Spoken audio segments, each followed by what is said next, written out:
Join me on the Disney Channel summer preview.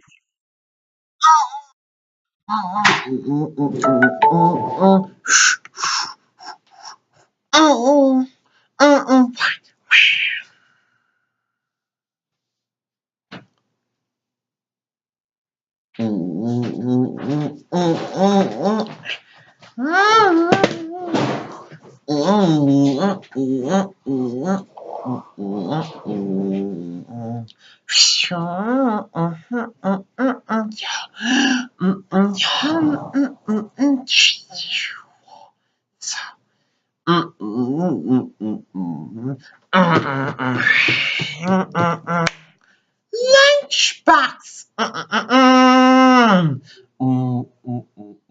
Curious George, the curious little monkey. Oh, what fun to run and jump and play. Mm, mm, mm, mm, mm, mm. Curious George, the curious little monkey. Let's go see what he's doing today. Curious George and the Lost There.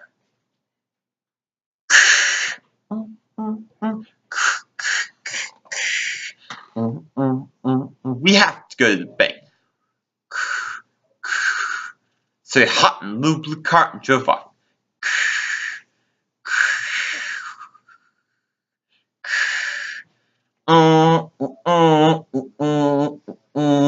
While we're at the bank, you look around, but don't get into trouble. George was curious. He put on the burglar's suit and opened the vault. There were full of $1,000 money.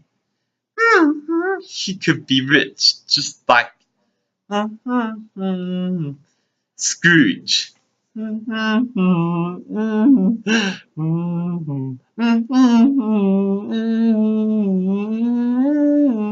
He puts money in his pocket. What are you doing here, you thief? Come back, you thief. It was time to get away. Curious George thinks he proves that he was a he thinks he was a thief until suddenly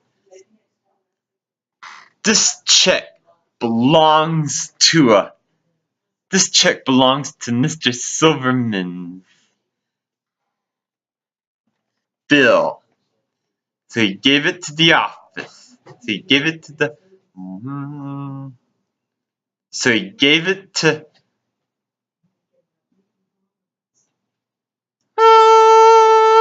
he noticed the check.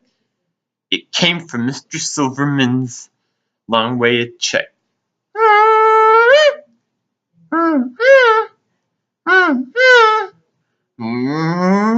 So he gave it to the cashier. Here's why there's Mr. Silverman's long-awaited check. Thank you, George.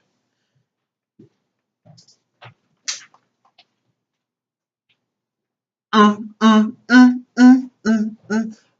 can I ever thank you for bringing me a check?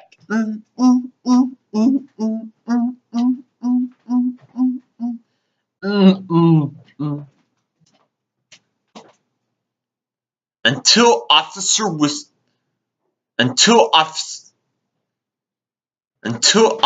Wilson came. I finally found you, George.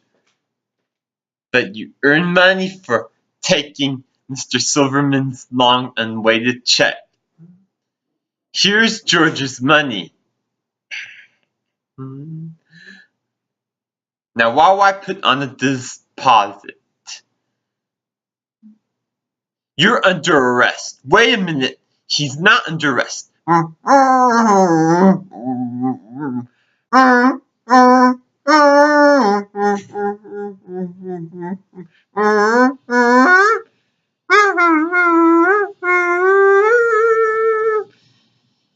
he didn't steal his money.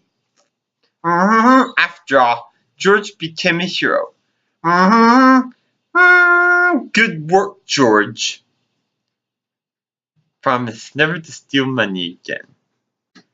George promises you're right.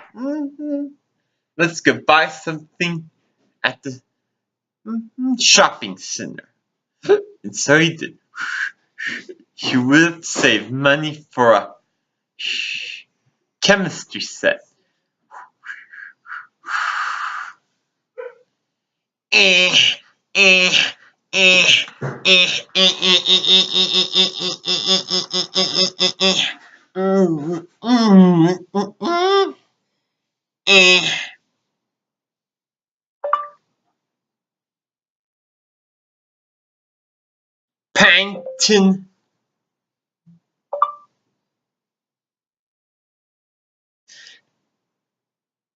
Paddington takes a snip. Paddington takes a snip.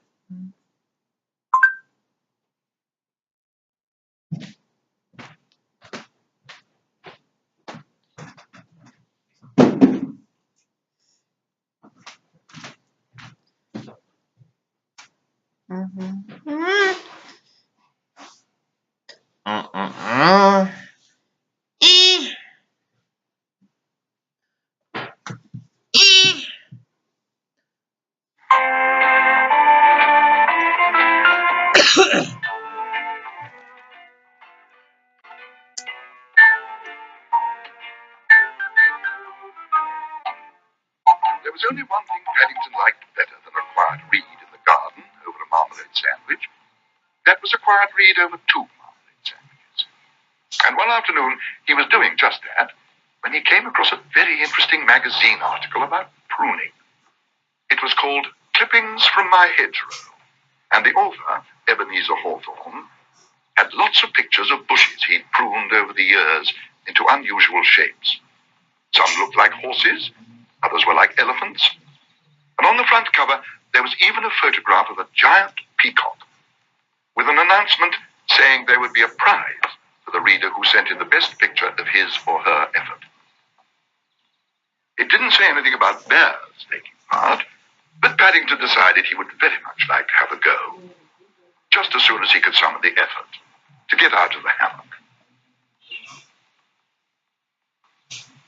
As he set to work, he found to his disappointment that Mr. Brown's shrubs were either very spindly or so short they wouldn't even have made a hedgehog, let alone one of Mr. Hawthorne's elephants. In the end, he made a passing snip at a larger bush near the fence, and almost at once he wished he hadn't. "Bear! What are you doing now, Bear? Something hit me on the head. I might have known it was you."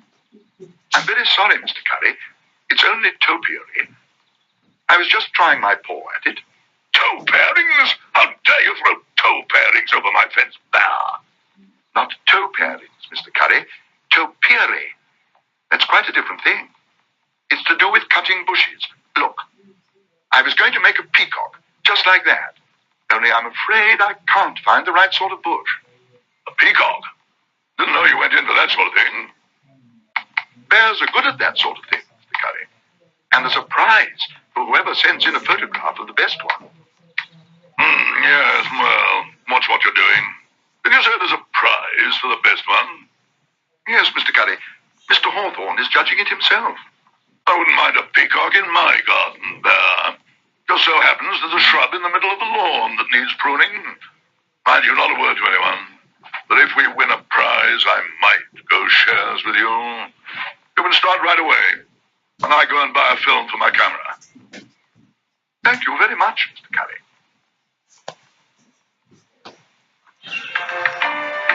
At first sight, Mr. Curry's bush had all the signs of being very promising indeed.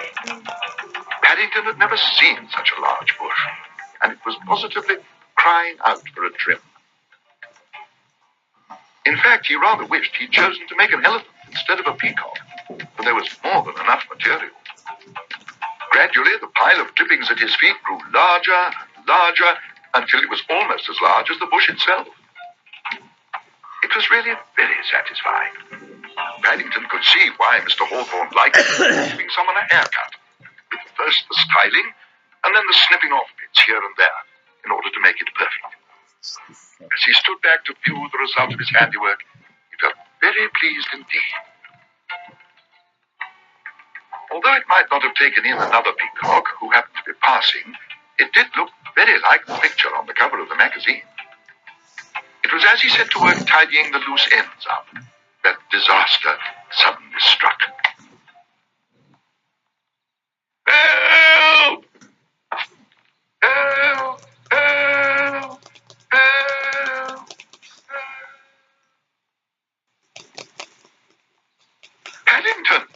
Cried Mrs. Brown. Are you all right? Paddington rubbed his eyes. I think so, he announced. I've been having trouble with a peacock. At least, I think I have. A peacock? Browns looked at each other. Sometimes there was no telling quite what was going on in Paddington's mind. Perhaps you'd better go to sleep again, said Judy. We'll set the hammock up again. Paddington considered the matter for a moment. If you don't mind, he said at last, I think I would sooner go indoors.